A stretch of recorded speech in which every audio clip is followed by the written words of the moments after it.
Hello, everyone. Quick heads up before we start today's episode. The Global Agile Summit is happening on May the 4th. Yes, May the 4th, and even with a big blowout Star Wars party, you have to join. It will be online, and it's, like always, free to attend. We have 4 tracks this year that I'm really excited about, and I think you will too. Stick around to the end of the episode to know what they are. If you want to check it out already now, you can check it out at bit.ly/Global Agile 26. That's the numerals 2 and 6 at the end. So one more time, that's bit.ly/Global Agile 26. All one word, all lowercase, and 2 and 6 are the numerals 2 and 6. So stick around till the end of the episode and I'll tell you what's in store. But for now, on to today's episode. Hello, everybody. Welcome to one more week of the Scrum Master Toolbox podcast. And this week, joining us from what I hear is a beautiful weatherly Germany, is Efe Gümüs. Hey, Efe, welcome to the show. Hey, Vasco. Good to be here. Thanks a lot for the invitation.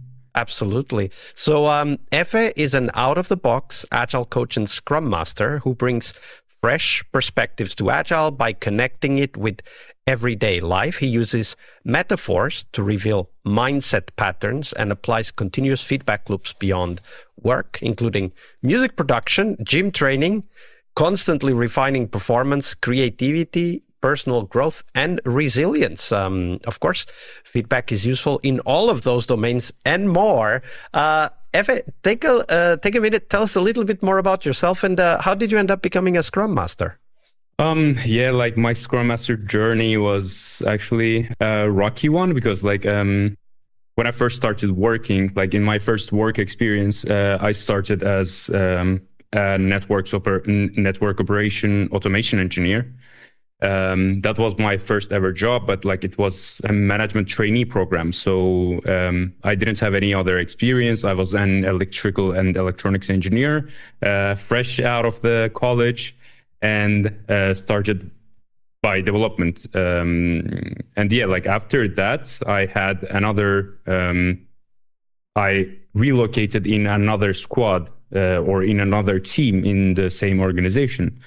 And in that team, we had part-time Scrum Master and part-time developer roles. And which, since I was also a younger employee, my manager also asked me to try this out. And that's how I actually took my first step into the Scrum. We had amazing Agile coaches, also external ones and internal ones that were assisting us in the journey.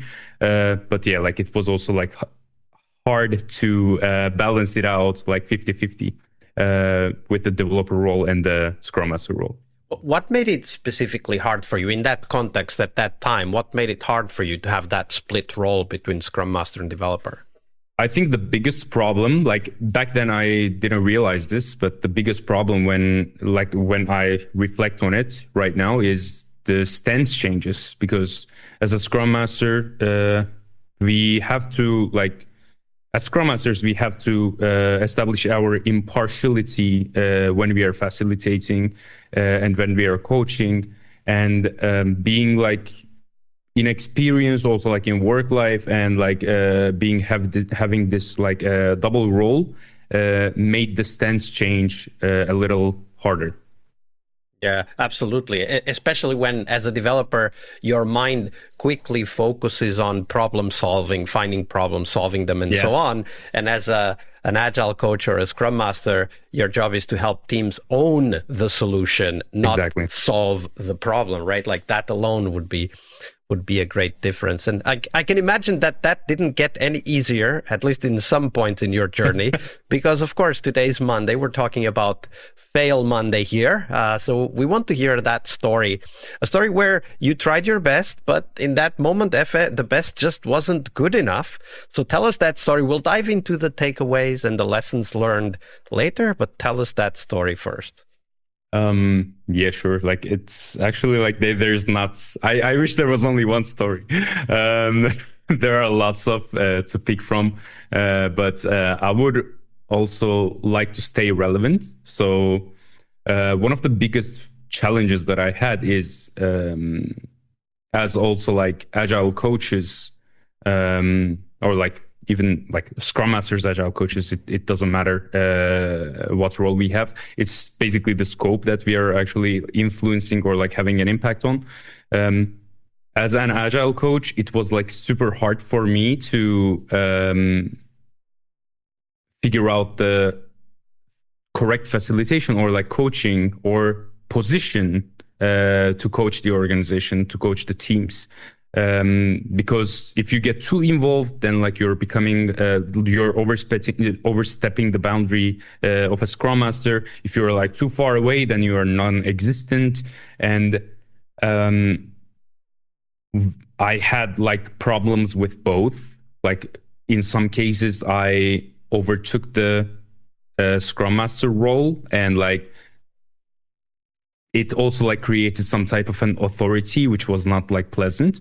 And at some point, I was like too far away, which was like I was out of reach or like out of touch with the community of the organization. And the biggest problem there was like, yes, like we were creating tools and solutions, but we were not co-creating them. We were not like, we were like conducting the transformation, but like a project. It was not like a transformation from bottom up and top down. What do you think, like from your experience, what do you think leads us in each of those directions, right? Like where sometimes as agile coaches, we want to kind of step in and take over and get it solved, and maybe because we're in a hurry and there's a lot of pressure on us. And then other times we're kind of stepping back, maybe we're too busy, whatever. Like what takes us in those two opposite directions? I think it's about the expectation, basically. What, like as an agile coach or as a Scrum Master, what you can do to make things better is always like having like an expectation matrix or like expectation facilitation. What can I do for you, or how can I assist solving this problem with you, or like help you solve the problem, or for you to own the problem, as you also like said before, and not just like taking things in our own hands in every time and like just solving it. Of course, like there is always an urgency, like there are like certain urgency topics inside every organization that if you have like the capabilities to fix that out, and if it's actually if it has like a lower SLA, then you have to take it over. But of course, like not every single time. Yeah, absolutely. I like how you talk about setting expectations clearly, having a discussion about expectations, because we all come in with a lot of history, right? Like the people we are coaching have their history. Ourselves, we have our history, and there's a lot of expectations that are inbuilt into how we look at the role we have and how we look at the role others have. But if we don't discuss them, we can't get to that negotiated agreement, right? So yeah. I really like how you phrase that. Do you have something to share with us on how that has worked well for you, setting those expectations, negotiating those expectations with your stakeholders? Yes, actually. Like something that like we had a call, okay, and we with the Scrum Masters, and honestly that call was just like structured as like an alignment call, and like it was not, the information was not flowing both ways, or we did not like, it did not feel for me, or and like some of the also like more senior Scrum Masters, it did not feel for us that like it was an even ground. Like it felt like there was like an authority. It felt like we were not peers, and I had to also like as the facilitator of the session, I took over the initiative and like created a facilitation on, okay, like we have this like structure, but based on the prior experiences, also like based on your feedback, I feel like this is not working. So I want to approach this in a way where we actually co-create the flow of the session, where it will be more functional. Let's just structure the session in a way like that would benefit the both of us. And please state, where do you need help? Where should I step in as an agile coach? And how can I actually take an action? One small action from my side can actually bring their problem to the solution in 2 or 3 steps. But if I don't get the request, I don't know about it. So I cannot just proactively try to solve problems. Absolutely. Well, one of the things that you said there, stop the session, set the stage. Hey, this isn't being helpful for me, right? What I need is, can we talk about, and then list the things? Because I often, especially in corporate settings, we are often kind of pushed to this implicit acceptance of the structure that is there, and we never get to challenge it. And because we get involved with it, then later on it's too late because we are already part of it. We're already part of that implicit expectation setting that was done when we didn't raise the hand and say, hey, wait a minute, this isn't clear enough for me. Can we please have a conversation about, and then list whatever, responsibilities, boundaries, whatever that might be. Really like that story. So thank you for sharing that with us, Efe. Of course. Thanks. Hi there, friends. Thanks for sticking around till the end of the episode. So let me tell you what's coming. On May 4th, we're running the Global Agile Summit. It will be online, and I want you there. This year, we have 4 tracks, and each one is built around real conversations with practitioners. No slides, no keynote theater, just honest interviews with people doing the work, just like you. The first track is AI in organizations, where practitioners show what actually works. No hype, just AI that makes your Monday better. Happy Monday, everybody. And then we have the people track, honest conversations about putting humans at the center of how we work and keeping them there. And third is Agile in construction. And yes, I really mean brick and mortar construction. Lean and Agile actual job sites. Field leaders removing waste, teams transforming how buildings get built. Stay tuned for what I think will be a super track on Agile in construction. And the fourth track is Agile in gaming, how game studios ship without burning out.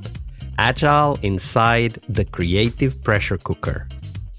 Over the years, we've had more than 12,000 participants since 2017, the time of the first summit organized with the podcast. And this year, we're making it easier than ever to join. You can register for free and get access to the summit sessions live during the event week. That's May 4th to May 6th. Or you can grab the practitioner pass and get immediate access to last year's keynotes from Jürgen Appelo, Gojko Adzic, and Mirete Kangas. Right now, even before the summit starts. So grab your practitioner pass and start learning today. Head on over to bit.ly/Global Agile 26. That's 26, the numerals 2 and 6. Sign up, and I'll see you on May the 4th. And one more time, here we go, bit.ly/Global Agile 26. All lowercase, all one word, and 26, that's the numeral 2 and the numeral 6. I'll see you on the conference floor.